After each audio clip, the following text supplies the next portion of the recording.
Now, what about the fear? What about the anxiety? The anxiety that has been in you.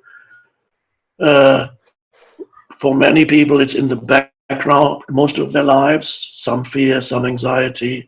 And when they're being challenged, as now, the anxiety that is a kind of background, distant background noise for some people is almost always there. And now you become aware of the link between your thought processes and your emotions.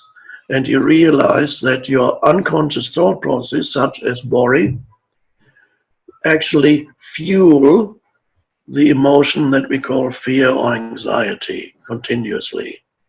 So a vicious circle arises, and then the emotion that you feel, which you feel it, tend to feel it in your stomach, in this area here.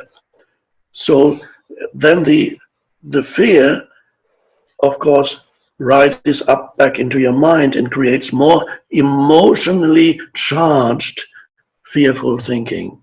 And that creates even more of that emotion. This is why it's called a vicious circle.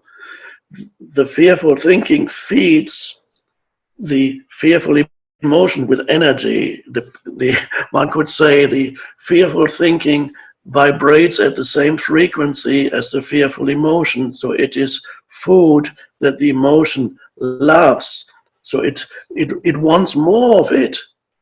Once you're under the grip of worrying, anxious thinking, you don't want to stop. Well, you might want to stop, but you're not even there when you're completely identified. It does not want to stop. And when you are in that state, you cannot think clearly. Whatever thought that arises, what do I have to do now? What can I do now? It's very unlikely that you will have a creative and a useful thought.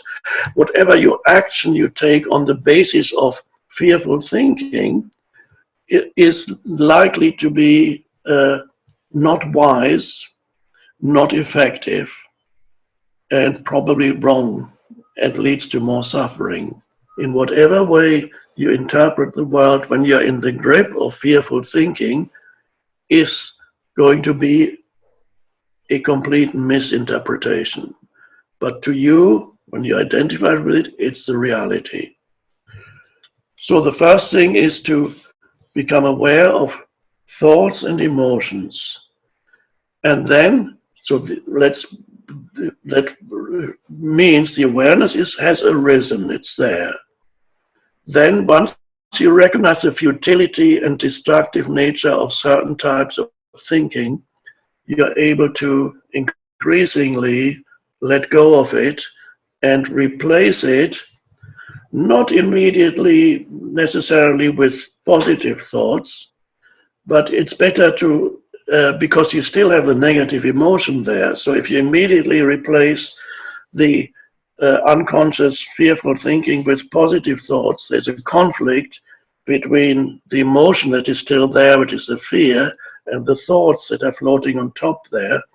And you will feel that there's something not right, because the emotion says you're in a critical state, and your mind has a thought that, oh, all is well, life is good, I'm going to be abundant. It's unlikely that this will be effective. Replace, instead of engaged in negative thinking, be more present as much as you can. Be more in the present moment, because after all, that's all there ever is. The mind doesn't seem to know that. All there ever is the present moment. There's nothing else ever in your life, so you might as well give it some attention. You might as well make it the focus of your life, because it unfolds in this now moment. Everything. Future never comes. It's always now. When the future comes, it's the now. When the past happened, it was the now. When you remember the past, you remember it now. When you think about future, you think about it now. There is only now, so you might as well give it your fullest attention, make it the focal point of your life, and then see what you can do with the so-called future. But first you need to come into a relationship with the now that is helpful, sane, and that is friendly. Become friendly with them. When you enter the now, you see the now is not really that, is not a threatening place most of the time, except when there's an emergency happening, then you have to do something, an immediate life-threatening or whatever it is. But the now is actually a much more benign place than the mind would be able to recognize. But you need to have your awareness there. You need to be aware. You need to be present in the now in order to recognize that the now can actually be your friend. So you begin to cut the link between your thought processes and the emotion, because you let go of these fearful thoughts. You recognize their futility. Instead, you're much more present. Thoughts will occasionally still come in, and then you recognize them, let go, be more present. However, in that presence, the emotion of fear may not and probably will not immediately disappear, because it's been there for a long time. So even if you no longer fuel the emotion with your thinking, you become present, and you may notice, yes, I'm more aware of sense perceptions, the aliveness of this moment. You can see perhaps beauty in things the things that you didn't even give any attention to before. However, you can also still feel this anxiety or fear living in you, still there. Even when you're no longer feeding it with your thoughts, you can still feel it. There it is. And that becomes part of your experience of the present moment, that anxiety. Now, what do you do with it? The normal tendency would be to say, I want to get rid of this. I shouldn't be feeling this. I don't want to feel this. And some people just cannot tolerate the anxiety, so they might go to their doctor and say, please do something about this anxiety. The doctor will then give you a prescription. In some extreme cases, those things may be temporarily helpful in some extreme cases, but a lot of the time you would have missed an opportunity, and that is the opportunity of evolving through facing pain or suffering. Now, I suggest as an alternative approach is to make the emotion that you feel that still lives in you part of your experience of the present moment, and accept it in the way you accept the totality of the present moment. It sounds a little strange. It's almost like saying, I don't mind being anxious. Sounds very paradoxical. But it's a very interesting experiment you can conduct.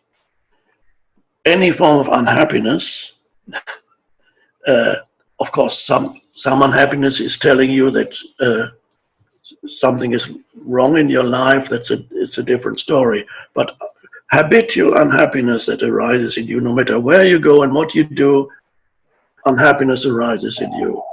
No matter where you go and what you do, fear and anxiety are there. Now, as an experiment, as I said, what happens when they say, I don't mind being unhappy, I don't mind being anxious? But of course, you're not fueling the anxiety with your thinking, you're aware of your anxiety. So you've reached that step where you're no longer giving it further fuel or food, and you're becoming aware of the anxiety, and then you become and as you place your attention on it, which is part of the attention that's in the present moment, you become aware that it's actually, there's very intense energy in that fear. It's like almost a burning energy in that fear. But the energy is not a flowing energy, it's trapped energy. You may find in a very subtle ways a change happening. And the change is, it's a transmutation of this energy of fear. When you accept it completely, a transmutation of this energy into intense presence. It may not last very long, the initial transmutation, then you may fall back into fear. And the fear may repeatedly try to rise back up into your mind and make you think fearful thoughts. And from time to time, it probably will succeed again. And you fall back into the same pattern. But then more and more, at shorter and shorter intervals, you wake up again and you realize that this is what's happening. And then again, you come to a place of just acceptance, and then notice that the transmutation happens again. It is not just fear, it can be with any kind of suffering in your life. When it's completely accepted, a transmutation begins to happen. And that is how suffering is actually an essential part of the evolution of human consciousness. Because if you reach a point where suffering can be transmuted into a higher consciousness, awareness or presence, it becomes fuel for presence.